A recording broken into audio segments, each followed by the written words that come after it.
What's up, fam? Welcome to another episode of Chili's in the Bowl. Today, we have my good friend Gabe from Imagine That Workshop. This one was a really fun episode for me to do. It has been many, many years since I got to see him, hang out, catch up. So I'm really excited for you guys to dive deep into his backstory. You know, he told me a lot of interesting things about him that I didn't know about. So without further ado, let's get into the episode.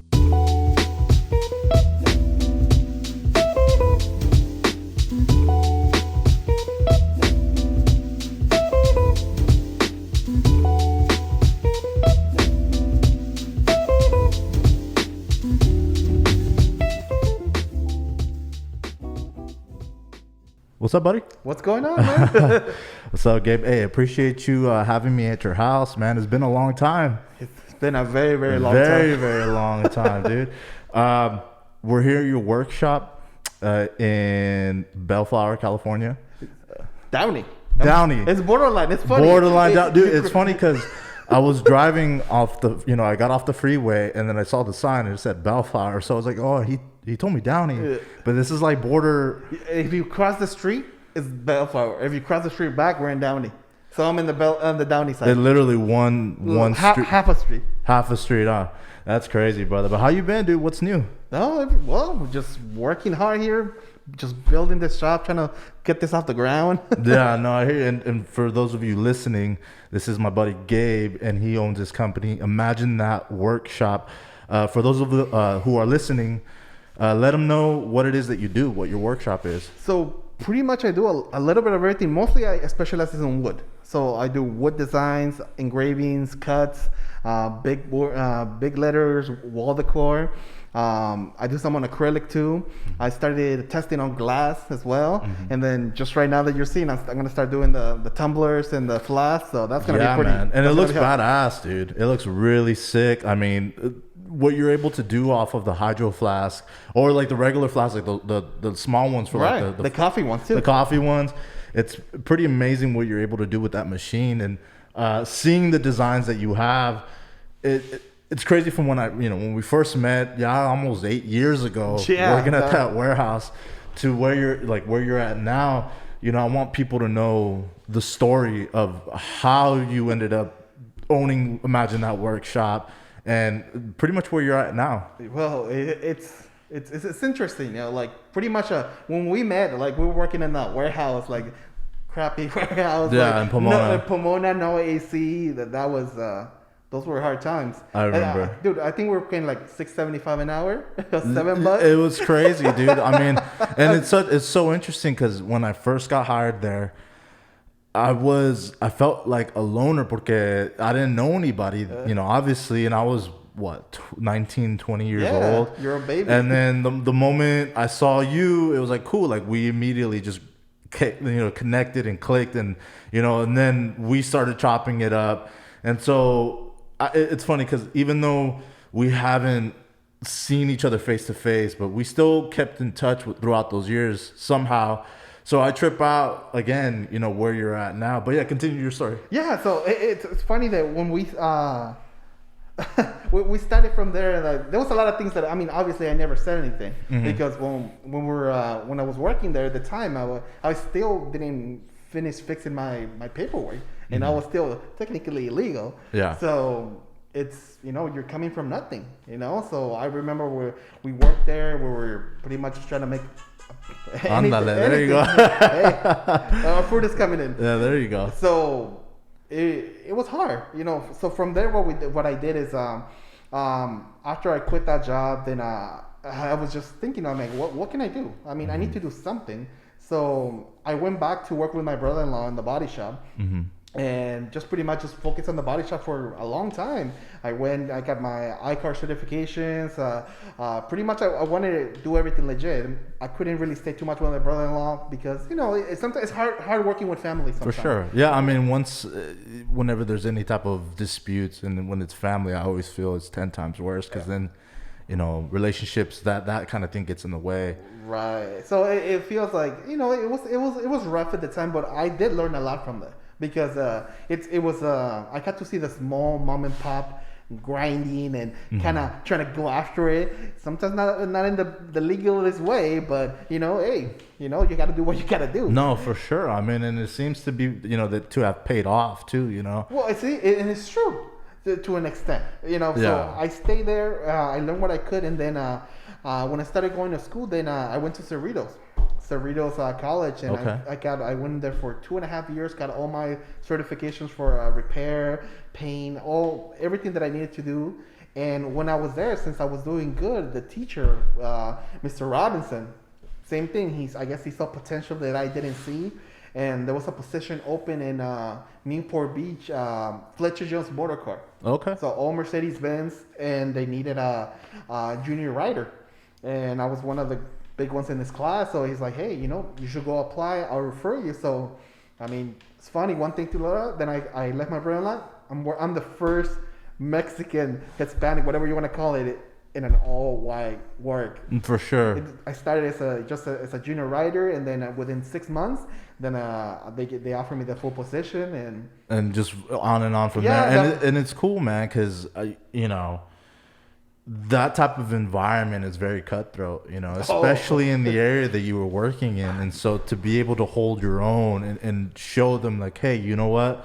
Like, I'm here to grind. I'm here to work hard. Like, that's very admirable, and where do you feel like for you, when you started coming up with the idea of starting the workshop, like what were the events that led to Imagine That Workshop? It's funny that even before we met, I used to work at a swap meet with this lady. She used to make I don't remember back in the 90s when the Fast and the Furious came out, and they had all the decals in the cars, and that was hot. People wanted to put stickers on decals and in the back, like the family and stuff. For sure. So I was working there before I went to work in the warehouse, and I was doing decals, and that's what I learned, a little bit of design. So I started seeing things that I liked, and it's like, okay, let me merge it, let me add things, and people just liked it. So that's where it pretty much started.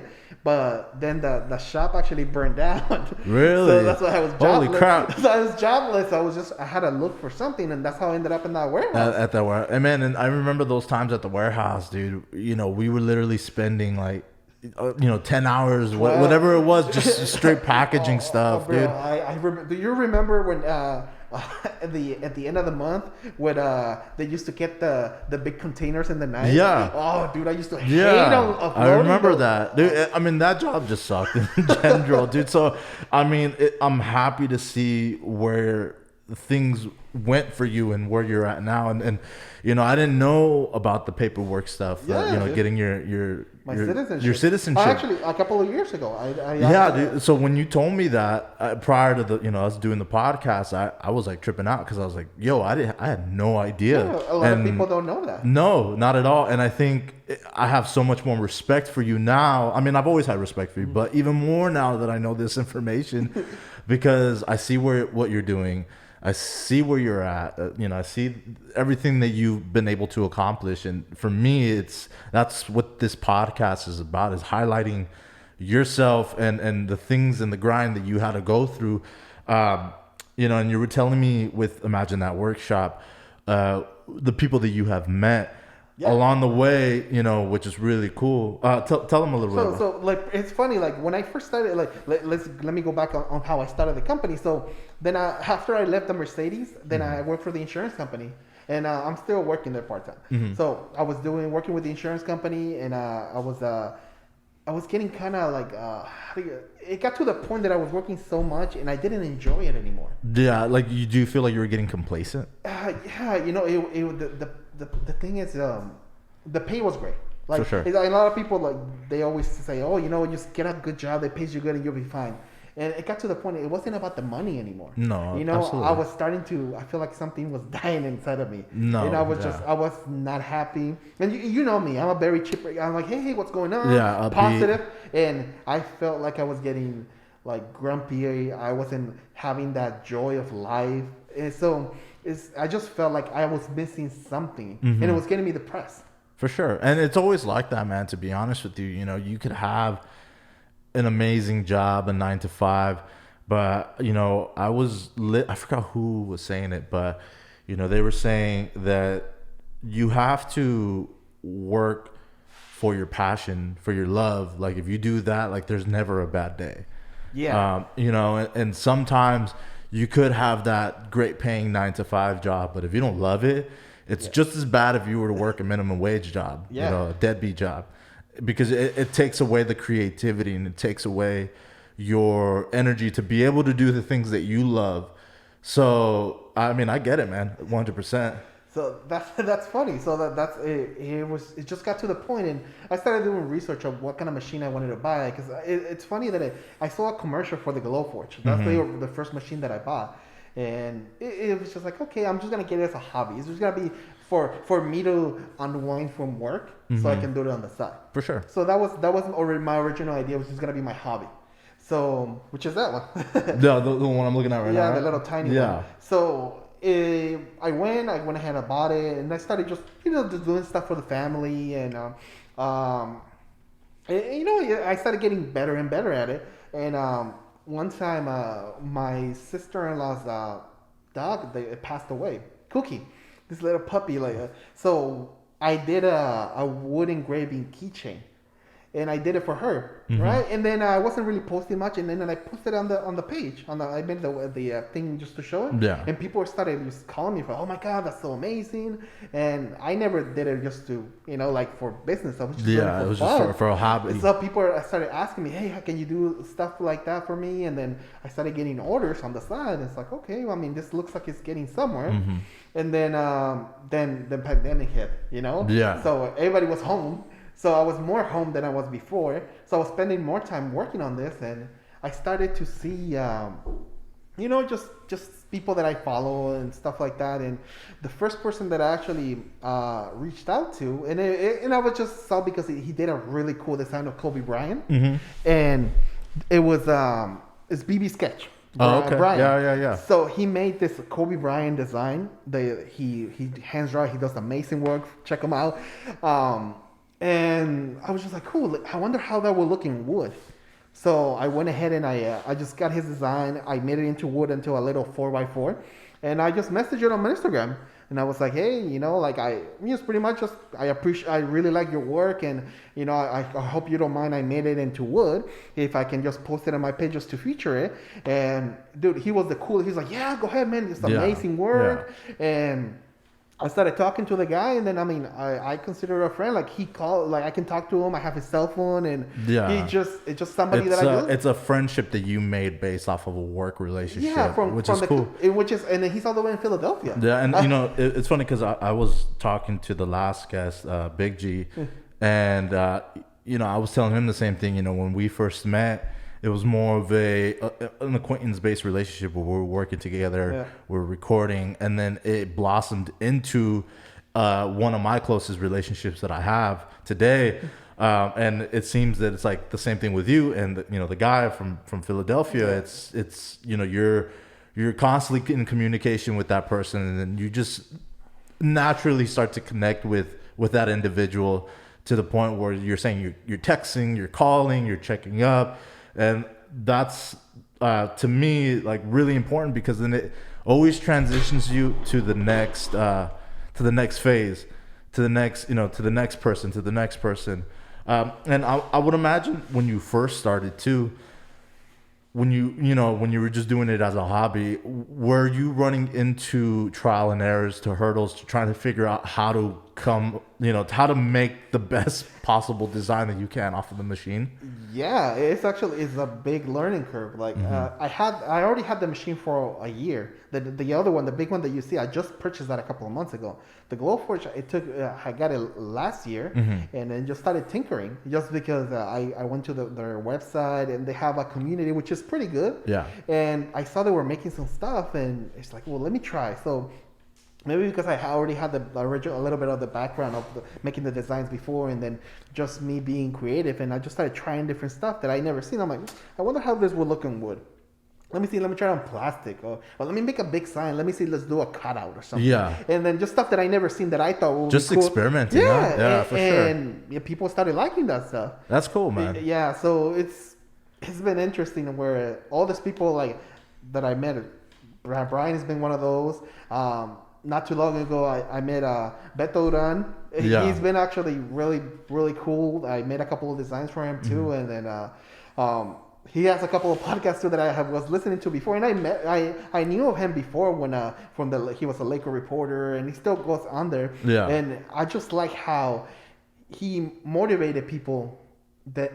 Latino people, because he's out there. How many Beto Durans do you hear? Like, no, for sure, and they're out there, and he's out there hustling it, and I always admire that of him, and just anybody. So it's weird that I saw him back then, and then now I you get a chance to work with him. Yeah, and it's pretty cool. And then he made me introduced me to all these great people too. Yeah, and would you say that Beto is somewhat of like a person of motivation for you to get up and start Imagine That Workshop, or was it just a chain of people? That was just a chain of people. Yeah. But he's been actually one of the people that has been very motivating. Like, hey, bro, go get it. And I like it. He's like that too. He's just like, hey, you want something, go get it. Nobody's gonna hand it to you. For sure. And especially one of his podcasts, Living the Dream. Check him out too.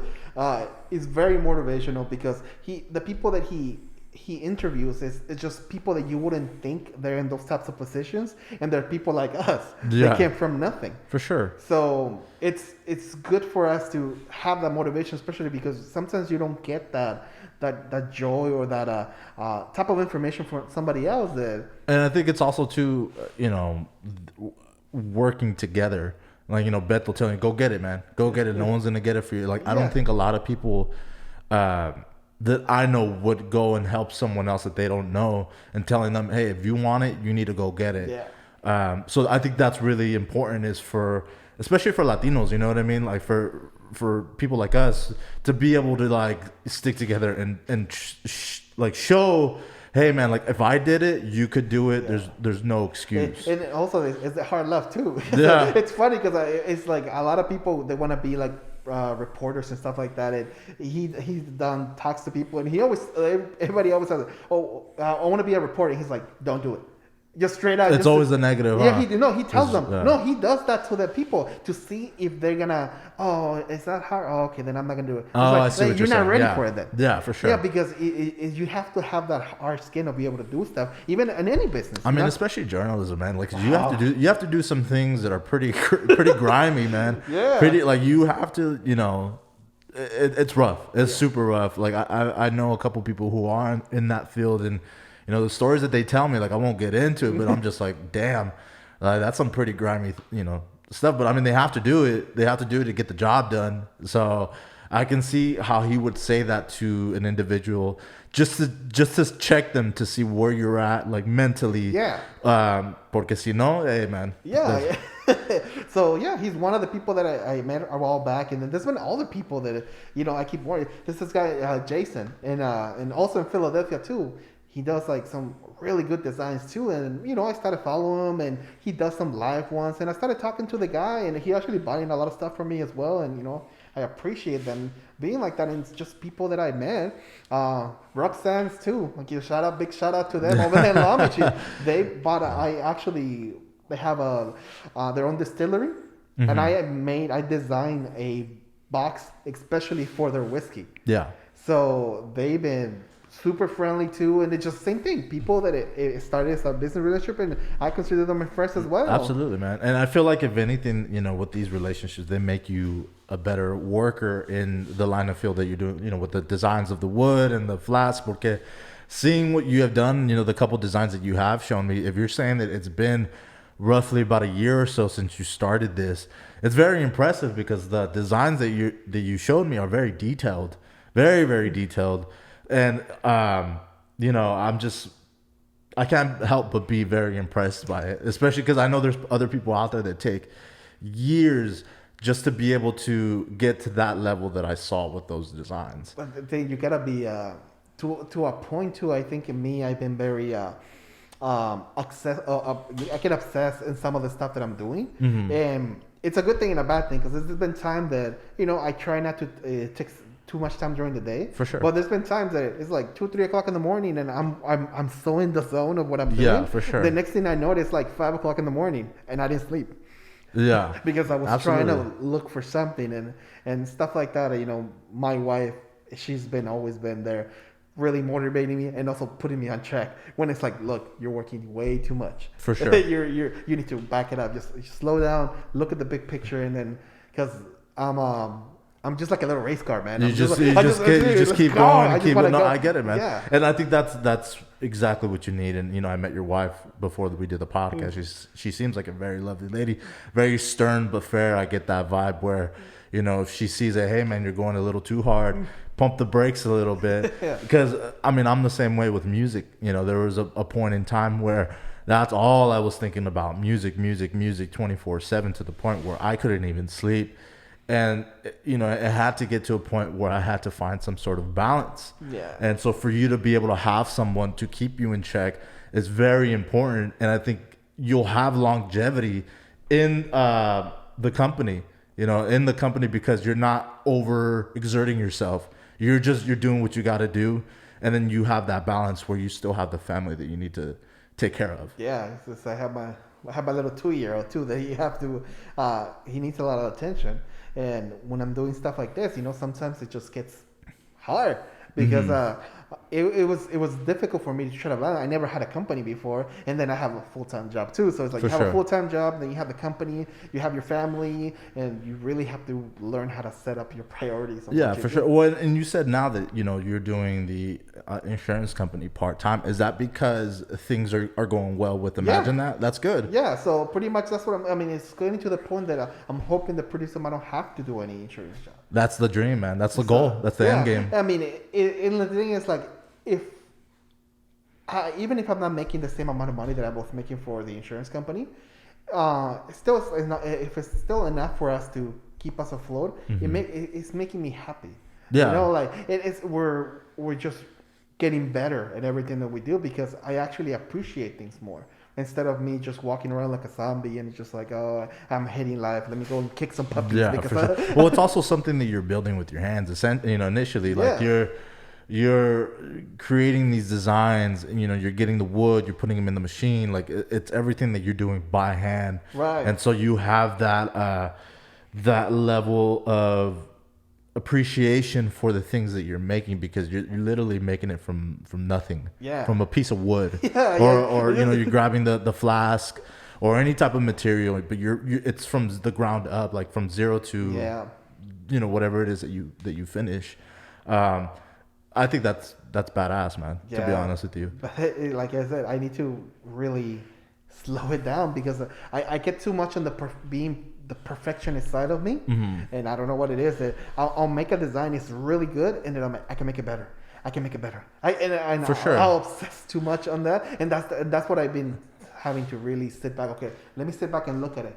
And I think it's important too, man. And, flipping it over on the music side, man, I'm the same way where I'll come up with the bass line and I'll track it, and then I'll overanalyze every little note that I hit, and then I'll tell myself, like, I could do it again. I could do it again. And recently, I've just realized, like, hey, if it's a good take, it's a good take, and you just have to let it be. And then it's the same with your, with the designs. It's like if it's a good design and you did the best that you could that first time, it's just a matter of you being like, I'm okay with this. Yeah. I'm okay with this, and it looks great.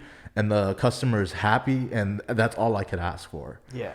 Because I was the same way where you're literally over analyzing every little note, every little track, and then you're never happy.